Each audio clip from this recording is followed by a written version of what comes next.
at the offices of Parliament. Jonathan Young. Mr Speaker, I'm very pleased to stand and speak from the sensible side of the House here today and speak about what New Zealanders want, and that is a life to aspire to and a livelihood that is going to build and support their families here in this country. And, Mr Speaker, in order to build this life, you have to be positively pro-growth, something which we know the opposition, of course, they oppose. They oppose everything that this government is doing. Mr Speaker, they oppose growth, that every single idea that we have proposed to enlarge our economy, every single idea that we have proposed to bring restraint, which would bring us back to surplus, all we've heard is opposition. All we've heard is complaint. Here are some of the initiatives that our opponents have said no to. We want to intensify and develop our agricultural sector. They want to put it out of business like last time with their tax. We want to develop our mining and our oil reserves, and we want to see, as I know and I experience in Taranaki, we want to see the prosperity that that industry can bring to New Zealanders, but they say no to that as well. Mr Speaker, we want to see Australian companies move jobs to New Zealand.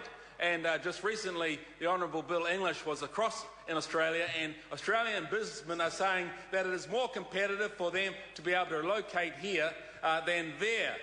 But they oppose that, Mr Speaker. They don't want to see more business come here. They don't want to see New Zealanders get jobs like that. We want to bring an element of work into those who are on beneficiaries, because we believe that work is good for people. It is not a punishment, it is a reward. It is something which builds esteem, that builds wealth in people's lives, that builds skill and social interaction, and enables them to contribute into their communities. But no, every idea that we put forward, Mr Speaker, they oppose. We want to help people get into jobs and businesses to grow. We want to we have brought a 90-day probation period for new employees, but they're against that as well. And so many employers that I talk to say because of that law change that they have given somebody a go which they wouldn't have done before because the risks were too great.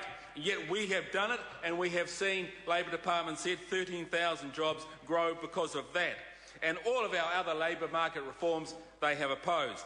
Mr Speaker, you know, I guess to be in opposition you oppose, but there are so many good, workable ideas that are helping New Zealanders that we are putting into place, that we are bringing some stability and some strength, some economic growth and opportunity.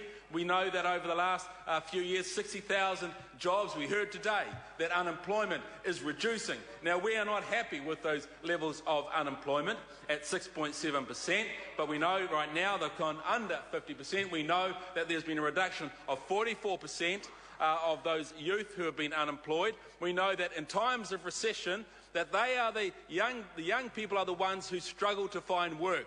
And we are seeing more and more of them be able to take up opportunities. And a lot of that is to do with the laws, the labour laws that we have put in place, Mr Speaker. Mr Speaker, we are in times in our world where there's a lot of uncertainty beyond our borders. And we need to acknowledge that. We know that there is social disintegration taking place in numbers of countries up in the Northern Hemisphere. And we understand that there is a gap between what people want and what they have. And I guess that's always been the human dilemma.